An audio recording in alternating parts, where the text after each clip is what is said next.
The desert at dusk did something unusual to the sky, stretching it so wide, so endlessly, that even distant stars seemed closer than the ground beneath my feet. Most people found the silence unnerving. I found it comforting, predictable, the kind of quiet that allowed the research outpost to exist unnoticed. Tucked deep inside one of the world's largest uninhabited regions out here, the air tasted of dust and cooled metal, and the only steady sound was the rotating dish of the observatory sweeping across the atmosphere in slow, measured arcs.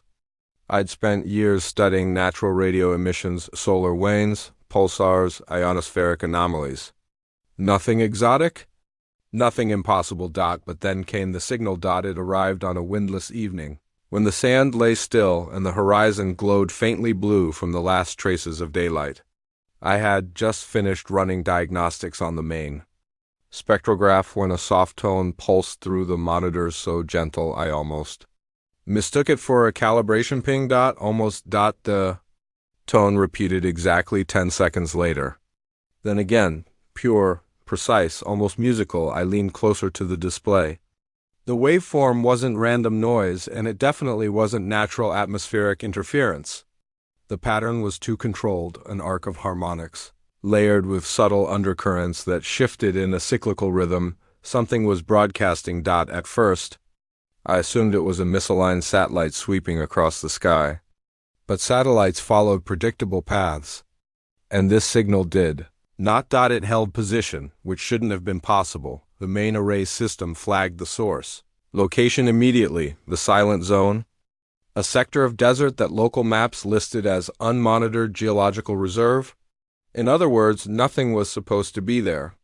No towns, no research stations, no utilities, just empty land stretching for hundreds of kilometers. The tone pulsed again, slightly louder this time. As if responding to the observatory's analysis sweep, I activated the recorder. Unknown emission detected. Stable frequency. Origin, silent zone. Pattern resembles structured data. Structured data from an uninhabited region. That made no sense. I amplified the signal and let it play through the lab speakers. The sound that filled the room was soft, cold, and strangely beautiful, like a single glass string being plucked inside a frozen cavern. At certain intervals, faint harmonics rippled beneath it. Almost like whispering currents, I felt a subtle chill, not fear. Anticipation. Something about the signal carried an unusual presence, as if it wasn't just broadcasting into space. But listening back, I ran localization algorithms, expecting to confirm the ground-based origin. Instead, the readings fluctuated between surface level and several meters below. Underground emission? Could be some kind of research device buried long ago. Malfunctioning now, but the pulse pattern didn't resemble a malfunction. It resembled intent. The energy output was low, far too low to be dangerous, but remarkably stable. And as the dish tracked the signal, it shifted ever so slightly, maintaining the same relative angle, like it was aligning itself to meet the instrument's gaze. A signal shouldn't do that. Nothing about this followed established scientific behavior. The observatory lights dimmed as the system rerouted processing power to the array. Not unheard of, but uncommon. The signal had triggered automatic high-resolution analysis and spectrum division.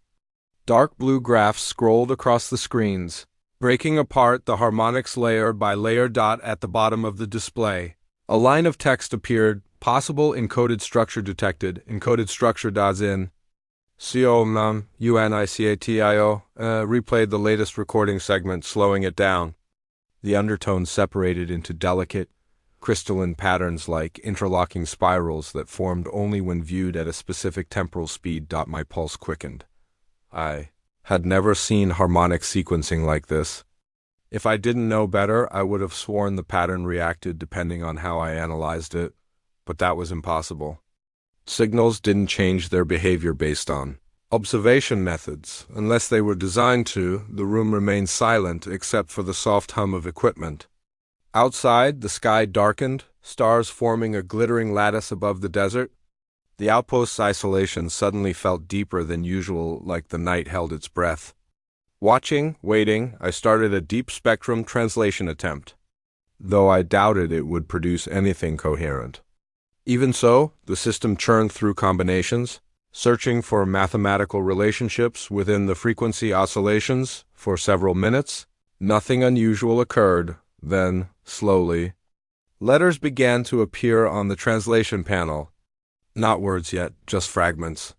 Shapes the system believed corresponded to human readable characters. I straightened immediately. The translation engine finally stabilized enough to output a single line, message. One word, but the word wasn't in any known Earth language. It resembled something close to the phonetic structure of certain ancient syllable systems, yet not quite.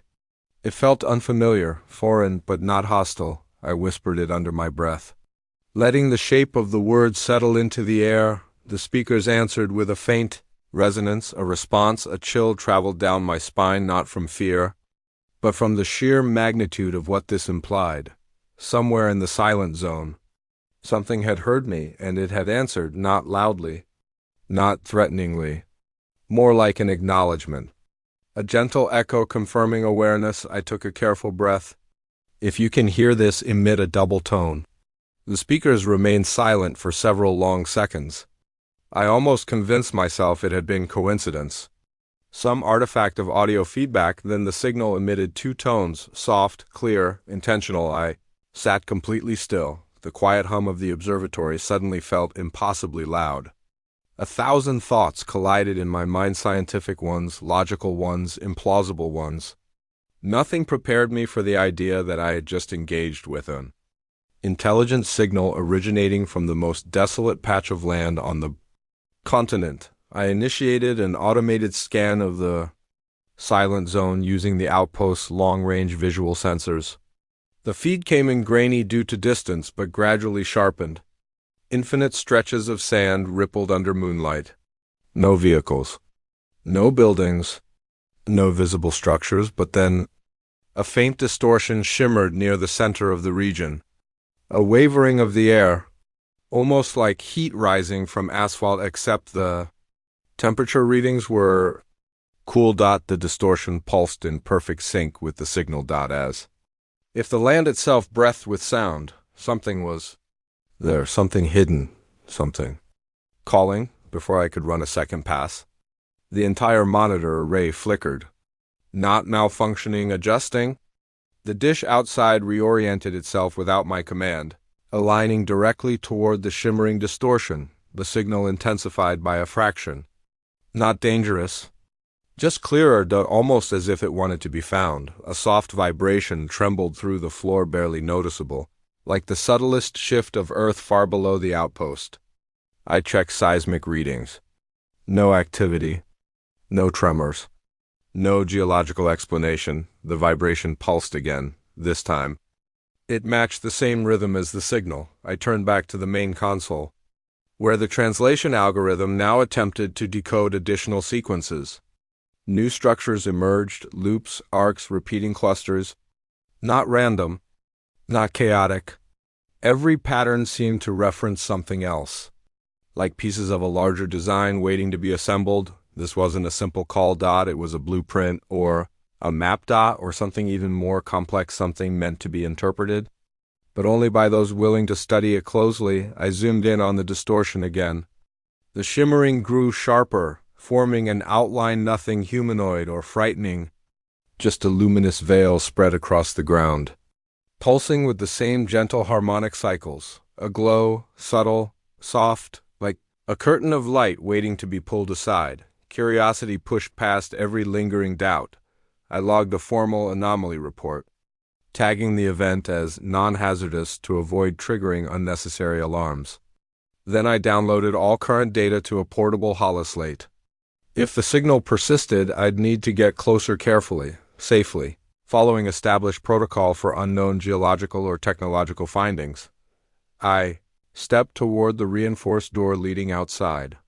The desert air was cool, the sky a deep tapestry of midnight blue. As I prepared to head toward the rover, the speakers emitted a new tone, one I hadn't heard before. Not an alert, not a warning, more like a soft, beckoning note, warm and gentle. filled with intricate harmonics that shimmered at the edge of perception. A welcoming sound. An invitation. The sensors displayed a new reading. The signal origin is moving, not fast, not directly toward the outpost, but shifting gently across the silent zone, as if adjusting its position to guide me. As if it knew I was coming. The final reading before I stepped outside displayed a short translated sequence only partially decoded. The system unsure, but confident enough to present its best interpretation, the translated fragment read, "Approach." Safely, the door slid open with a soft hiss, letting in the desert wind. And the signal pulsed once more quiet. Patient, expectant, the desert darkness greeted me like an enormous, star-filled dome as the observatory door whispered shut behind me. Winds drifted across the sand in slow ribbons, cool and calm, carrying a faint electrical hum that matched the signal's subtle pulse. I stood still for a moment, listening. The harmonic tone continued gentle, patient, almost encouraging. My rover's navigation lights blinked softly as I approached, casting pale arcs across the ground. The dunes stretched outward like smooth silver waves beneath the moon, all leading toward the silent zone's distant heart. I secured the equipment, settled into the rover's cabin, and activated the guidance system. The mapping display flickered to life. The signal origin was still shifting, still tracing a calm, deliberate path as though guiding me along a route it had selected. No threat. No urgency. Just direction. With the rover in motion, the observatory grew smaller behind me until it dissolved into the vast sweep of the night. The ride was quiet except for the soft vibration of tires against sand and the threading hum of the harmonic pulse through the speakers, never loud, never foreboding, but impossibly precise. As I neared the silent zone, the air distortion became visible even without magnification. A thin shimmer hovered above the ground like a curtain of moonlit glass, swaying with the faint desert breeze. Its glow was subtle, more like reflected starlight than any source of illumination. The moment I crossed into the boundary, the signal's harmonics deepened, not darker, just richer, as though additional layers had been waiting to activate once I was close enough.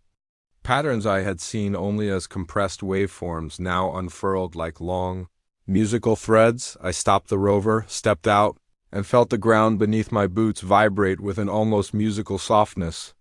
The sand wasn't trembling, it was resonating. The signal wasn't just sound. It was structure. As I walked closer, the shimmering veil responded, brightening with each step.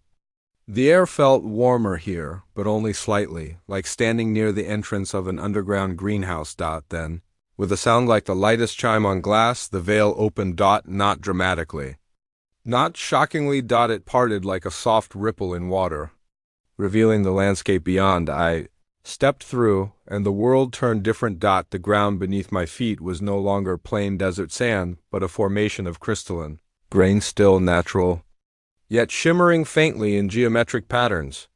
They pulsed with the same rhythm as the signal, shifting in color between silver and soft blue. The entire area, once considered an empty wasteland, now revealed subtle structures barely visible under normal light.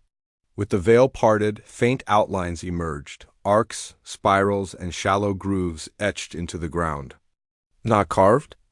Not constructed. Grown. It looked like the desert itself had formed a natural resonant chamber over centuries, perhaps millennia, shaped by forces unknown. I knelt and touched one of the grooves.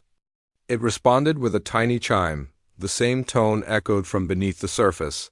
As if answering, I realized suddenly that the signal wasn't coming from a device or a buried object. It was the land itself, or something intertwined with it.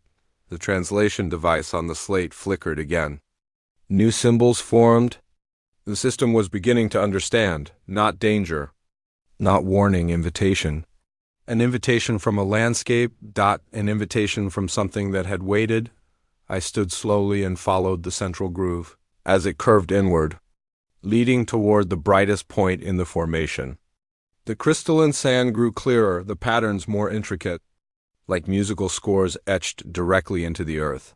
Then I saw it. At the center of the silent zone, a gentle dome of translucent material. Neither rock nor glass rose from the ground. I hadn't seen it through the rover's magnification because it blended seamlessly into its surroundings. Reflecting the same colors as the desert dot, it pulsed softly with the harmonic signal. When I approached, a soft ripple traveled across its surface.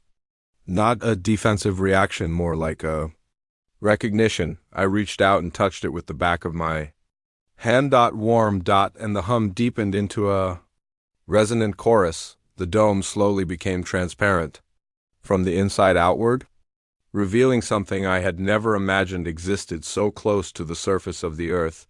Inside lay a vast, cavernous chamber illuminated by clean silver-blue light. Layered within it were hundreds, maybe thousands, of crystalline threads suspended in perfect tension, arranged in spiraling formations. Each thread vibrated at a precise frequency, harmonizing with others in a pattern that felt simultaneously mathematical and musical.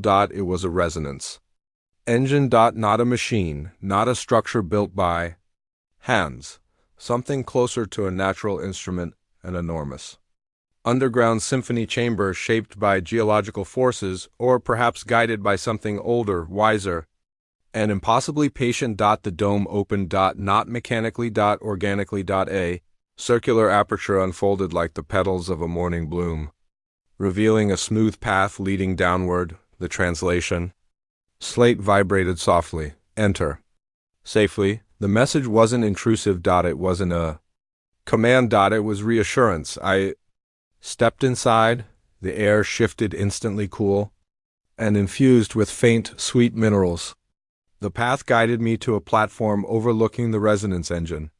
The crystalline threads stretched below, emitting harmonics that shimmered like sunlight on water. I listened carefully. The tones weren't random. They weren't repeating. They were forming something, a message, a layered, elegant communication crafted not with words but with harmonic geometry.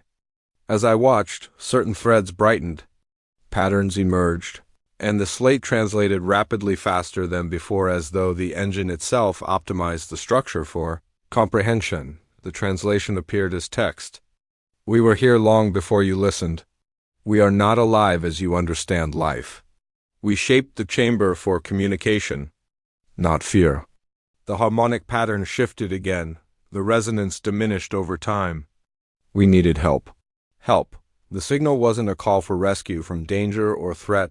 It was a request for restoration. For centuries, perhaps longer, this resonance engine, whatever its origin, had relied on environmental conditions to maintain balance. Shifting sands, erosion, and human disturbance had altered its harmony. The system needed recalibration, a simple adjustment that required external insight. It needed someone who could analyze frequency behavior, someone who could listen, someone like me. A soft tone pulsed beneath my feet. A projection unfolded before me, light woven from harmonics forming a floating geometric shape.